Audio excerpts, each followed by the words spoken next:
आज संभाजीनगर औरंगाबाद महानगरपालिका में टॉप नंबर सर्टिफिकेट से नवाजा गया महापौर साहब और कमिश्नर साहब के हाथों से। तो आपकी पार्टी के कितने लोग टॉप नंबर बने, उस बारे में बताइए। भारतीय जनता पार्टी छत्रपति संभाजीनगर महानगरपालिका में भारतीय जनता पार्टी के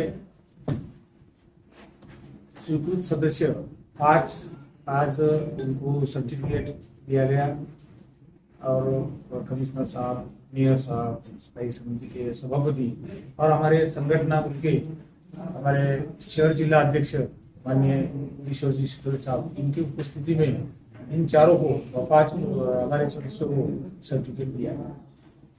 सर, क्या क्या काम रहते हैं टॉप मेंबर बनने के बाद में? सदस्यों के जो काम होते हैं, जैसा नगर सेवक के जो कार्यकाल होता है, तो सब ये जो स्वीकृत मेंबर है टॉप मेंबर की क्या काम होते, बात या सगळ्या स्वीकृत सदस्यांचं कामकाज शहरभर वेगवेगळ्या पद्धतीचं काम, आपलं वेगळं काम असं काही नाही, तर नगरसेवकांचं जे काम आहे तेच काम त्यांचं असतं।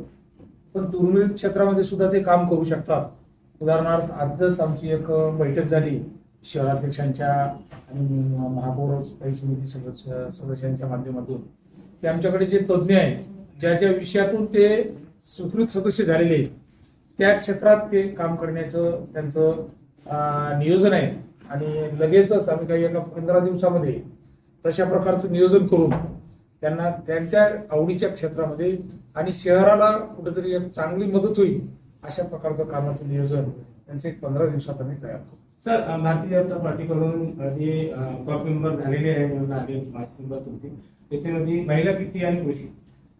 2 महिला आहेत आमच्या महामंत्री शहराच्या छायाताई खाजेकर, या आमच्या महामंत्री होत्या, त्या नगरसेविका झालेल्या आहेत।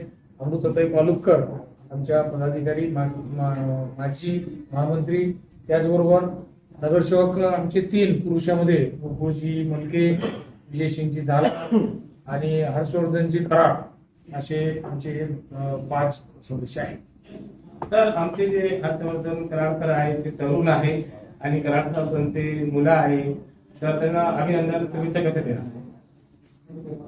त्यांना तर शुभेच्छा आहेतच, पण त्याचबरोबर सगळ्यांनाच शुभेच्छा आहेत। ते तरुण आहेत, पण आमच्याकडे झालाजी सारखे तरुणाला लाजवेल असं काम करणारे तरुण आहेत। खूप चांगलं काम करतात, प्रत्येकाचं एक योगदान आहे, प्रत्येकाचं एक क्षेत्र आहे आणि बघा तुम्ही एका वर्षामध्ये स्वीकृत सदस्य काय असतो की नक्कीच या शहराला माहीत होईल, अशा पद्धतीचं काम आम्ही करू। सर, जे शहराचे विकासाचे काम थांबलेले आहे, जे पाणीची जी मोठी समस्या आहे, त्याचं निवारण कधी येणार? तुम्ही आता पाहताय दररोज पेपरला माननीय आपले या अगोदरचे आयुक्त जी श्रीकांत साहेब आता योगायोगाने ते विभागीय आयुक्त आहेत आणि आपल्या पाणी पुरवठ्याच्या योजनेचे प्रमुख आहेत। खूप चांगलं काम चालू आहे। काही दिवसामध्येच शहरामध्ये पाणी येईल आणि पाणी हा प्रश्न खूप दिवसाचा होता, त्या प्रश्नाला व्यवस्थित आपण आता जी योजना आहे माननीय नामदार अतुलजी सावे साहेब यांच्या माध्यमातून 1680 कोटी रुपये आणि अमृत योजनेतून केंद्रीय मंत्री डॉक्टर भागवत कराड साहेब यांच्या माध्यमातून जो पैसा आला, त्या पैशाच्या माध्यमातून ही योजना पुरवठा व्यवस्थित होईल। मागच्या काळामध्ये जे 2.5 वर्ष गेले, त्या 2.5 वर्षाच्या काळामध्ये ही योजना थांबल्यामुळं एवढे दिवस लागले, अन्यथा आतापर्यंत शहराचा पाण्याचा प्रश्न तेव्हाच सुटला असता।